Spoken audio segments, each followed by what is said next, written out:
Assalamualaikum warahmatullahi wabarakatuh. Kembali lagi bersama saya. Kali ini kita akan mendiskusikan beberapa teori, beberapa konsep yang berkaitan dengan komunikasi organisasi.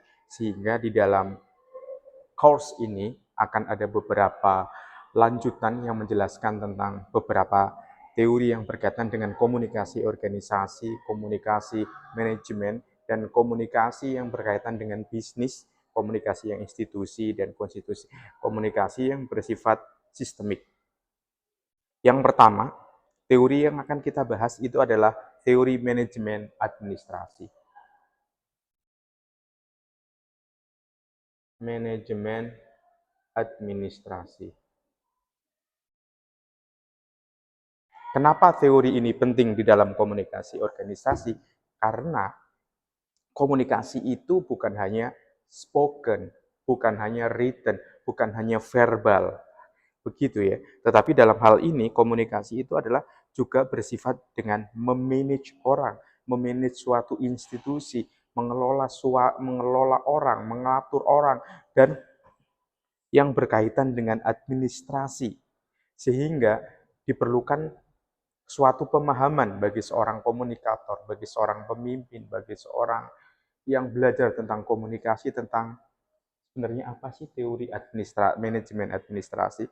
Teori ini paling terkenal, yang paling populer itu dikembangkan oleh Henry Fayol. Ini tahun 1900-an sampai 19 awalan ya. Beliau merupakan seorang warga negara Perancis dan seorang teknisi di tambang, dan dia hingga akhirnya dia dikenal sebagai seorang teoretikawan di bidang manajemen. Dalam teori ini menekankan tentang arti bagaimana seorang pemimpin dalam menjalankan komunikasi itu harus lebih menekankan kepada efisiensi, kemudian prinsip-prinsip yang lebih universal, kemudian ada fungsi manajerial, sehingga fokus utama dari manajemen administrasi itu adalah meningkatkan produktivitas. Karena ketika sebuah institusi itu mampu meningkatkan produktivitas, maka itu bisa dikatakan menjadi suatu hal yang sangat sukses. Ada salah satu kutipan yang perlu saya baca bahwa Henry Fayol pernah mengatakan, to manage is to forecast and to plan. Jadi ketika kita bisa mengelola, bisa memanage, yang kali pertama adalah kita forecast, kita adalah memprediksi, kemudian and plan, kita juga merencanakan, kemudian dilanjutkan dengan to organize, to coordinate, and to control. Jadi ada organize, mengorganisasi, mengkomando, mengkoordinasi, dan mengkontrol. Dan dalam hal itu, sebelum kita melaksanakan keempatnya itu, yang harus pertama adalah forecast dan plan. Sebenarnya teori manajemen administrasi itu yang kemudian dikembangkan oleh banyak ahli, yaitu adalah salah satu yang populer adalah teorinya Max Weber. Ya. Ini adalah salah satu teori yang berkaitan dengan penekanan pada birokrasi dan hierarki.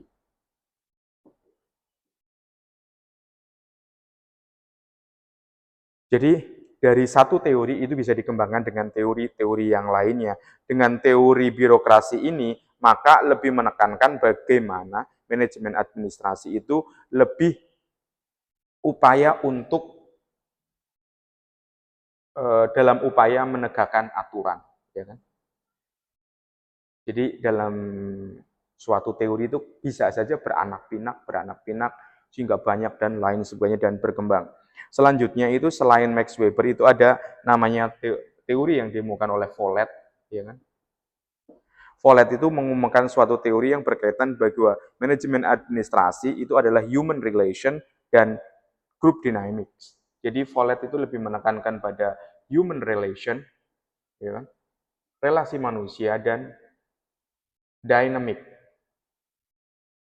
Karena apa? Dalam manajemen administrasi itu adalah upaya untuk memandu, upaya untuk memerintah, upaya untuk mengkoordinasikan, itu kan relasi antar manusia, relasi antara direktur dengan manajer, antara manajer dengan para stafnya. Selain itu, ada juga teori yang dikemukakan oleh Barnard, ya kan? Chester Barnard itu lebih fokus lagi kepada komunikasi, bahwa manajemen administrasi itu lebih menekankan bagaimana peran komunikasi, baik komunikasi organisasi di sini ya, dalam komunikasi organisasi maupun komunikasi informal.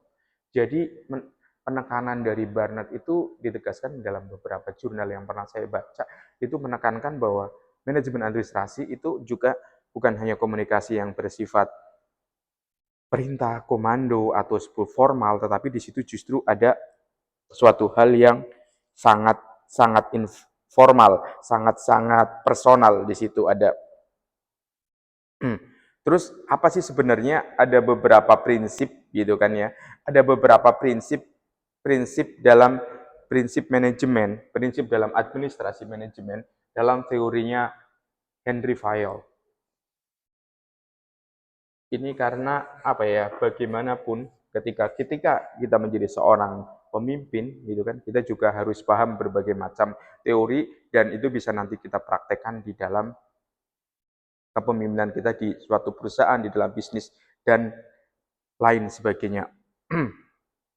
Prinsip manajemen yang pertama dalam yang diungkapkan Henry Fayol itu adalah bagaimana ada pembagian kerja.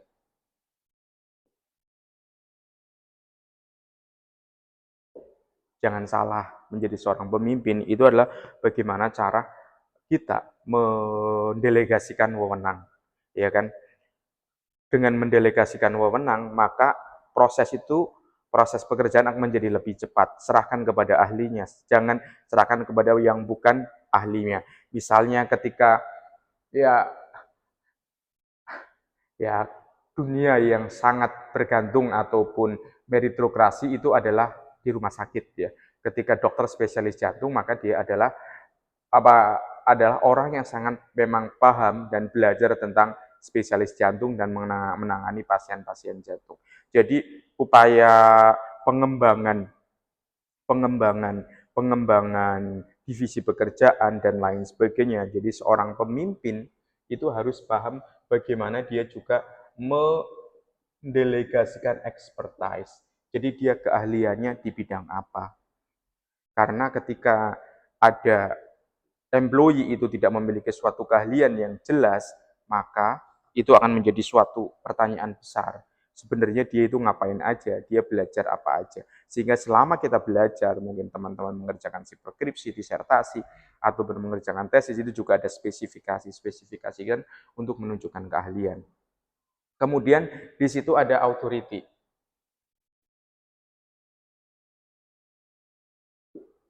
Dalam manajemen administrasi, seorang komunikator yang baik, dia akan paham otoritasnya itu seperti apa. Otoritasnya itu tujuan kenapa kita harus memegang otoritas. Otoritas itu dalam arti kewenangan. Jadi agar tidak terjadi penyalahgunaan wewenang. Memenang. Misalnya teman-teman adalah seorang HR, tetapi kemudian ikut campur dalam masalah keuangan. Itu kan namanya penyalahgunaan kewenangan. Penyalahgunaan kewenangan itu merupakan bentuk suatu hal yang tidak bertanggung jawab. Untuk itulah authority itu lebih berkaitan dengan responsibility. Sehingga dengan demikian seorang pemimpin nantinya akan bisa mengambil suatu kebijakan yang tepat. Selanjutnya elemen yang cukup penting lainnya adalah adanya komando yang menyatu. Saya bahas yang penting-penting aja ya dalam manajemen. Komando yang menyatu. Komando yang menyatu ini menjadi hal yang signifikan karena agar tidak terjadi kebingungan. Seorang pemimpin itu harus memiliki tongkat komando yang jelas, dia harus memiliki struktur yang jelas, dia harus memiliki birokrasi yang jelas. Karena jangan sampai di dalam suatu organisasi itu ada dua matahari yang kembar. Ketika dia menguasai departemen A, kemudian si C menguasai departemen C, departemen lainnya, demikian dengan satu komando itu akan menunjukkan apa? Clarity in communication. Jadi ada kejelasan, sehingga kejelasan nantinya ujung-ujungnya akan muncul transparansi, akuntabilitas. Jadi ketika ada satu komando, maka tidak ada lagi kebingungan di kalangan bawahnya ke dalam penerjemahan perintah dan lain sebagainya. Dan satu komando itu juga untuk menunjukkan bagaimana itu seorang pemimpin itu mampu mengendalikan organisasi tersebut. Hal yang paling penting itu adalah upaya untuk menyatukan apa ya? Untuk lebih mengutamakan general interest. Jadi kepentingan umum.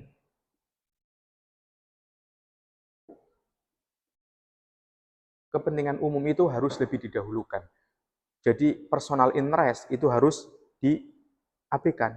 Dengan demikian kepemimpinan nantinya akan lebih mengutamakan akan mengutamakan organisasi dibandingkan kepentingan pribadinya. Sehingga gitu kan dalam hal ini memang sangat idealis ya. Dalam hal ini sangat idealis, tetapi ini kan merupakan suatu teori di mana ketika kita ingin menjalankannya, maka itu akan mewujudkan suatu harapan yang tepat sasaran, bukan meleset. Dengan sebenarnya ketika kita berbicara dengan kepentingan umum, maka di situ ada sentralitas. Sentralitasnya itu adalah organisasi tersebut, institusi tersebut. Jadi tidak ada kepentingan A, tidak ada kepentingan B, tidak ada kepentingan C.